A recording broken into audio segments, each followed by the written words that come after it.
ચાલો મિત્રો, આજે એચએમ કિચનમાં આપણે બનાવીએ સૂકી ભાજી. સૂકી ભાજી એકદમ નવી જ રીતે સૂકી ભાજી બનાવવાની છે. આ સૂકી ભાજી કઈ રીતે બને છે તે જોઈ લઈએ. તો આ સૂકી ભાજી હું અત્યારે કુકરમાં બનાવવા જઈ રહી છું. તો આ આઈડિયા તમારા માટે ખૂબ જ હેલ્પફુલ રહેશે તેવી આશા રાખું છું. તો મેં એક કુકરમાં 4 થી 5 ચમચી તેલ લીધું અને 3 થી 4 બટેટાને છાલ ઉતારી અને સમારી અને ધોઈને તૈયાર રાખ્યા છે. તેમજ તેની સાથે મેં લીલા મરચાંને પણ ઝીણું સમારી અને તૈયાર કરી રાખ્યું હતું. હવે તેલ ગરમ થઈ જાય ત્યારબાદ તેની અંદર આખું જીરું વઘારમાં મૂકવાનું છે. આખું જીરું આપણે ફરાળમાં યુઝ કરીએ છીએ.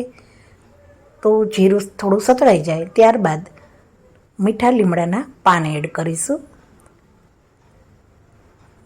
લીમડાના પાન પણ તતડી જાય ત્યારબાદ તેની અંદર લીલું મરચું જે સમારીને રાખ્યું હતું તેને એડ કરી દઈએ અને મરચાંને સરસ રીતે સાતળી લઈએ.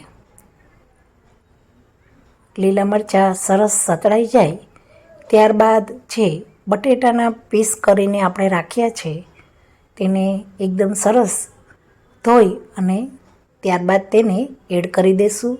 આમાં તમે નાના મોટા ગમે તે શેપમાં બટેટાને કટ કરી શકો છો.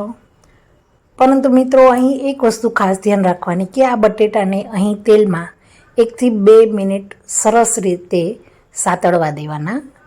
મારા બટેટા એકદમ સરસ સતળાઈ જશે ત્યારબાદ હું તેની અંદર 3 થી 4 ચમચી આ રીતે સિંગનો ભૂકો, જે આપણે અધકચરી સિંગદાણાનો ભૂકો મેં રાખ્યો છે. વધારે પાવડર પણ નથી કર્યો અને તે મેં પહેલેથી જ તૈયાર કરીને રાખ્યો હતો તે એડ કર્યો અને હવે સ્વાદ પ્રમાણે મીઠું એડ કરું છું.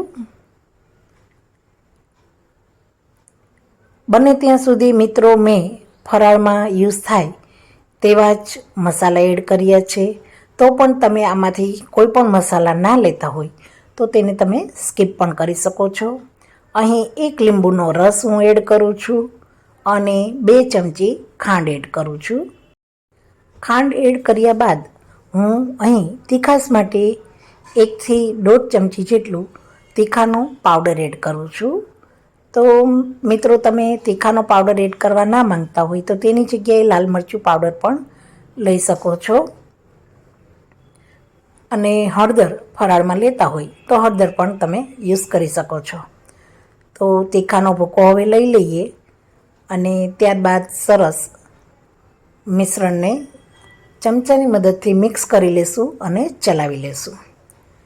મિત્રો, આ સૂકી ભાજી તમે જે બટેટા બાફીને બનાવો છો તેવી જ બનશે. ટેસ્ટ પણ સારો જ આવશે. પણ બાફેલા બટેકાની સૂકી ભાજી કરતાં પણ વધારે ટેસ્ટ સારો આવશે. તે રીતની આ સૂકી ભાજી તૈયાર થાય છે. તો તમે એકવાર આ ટ્રાય જરૂર કરશો અને કેવી બની છે તે મને કોમેન્ટ બોક્સમાં જરૂર જણાવશો.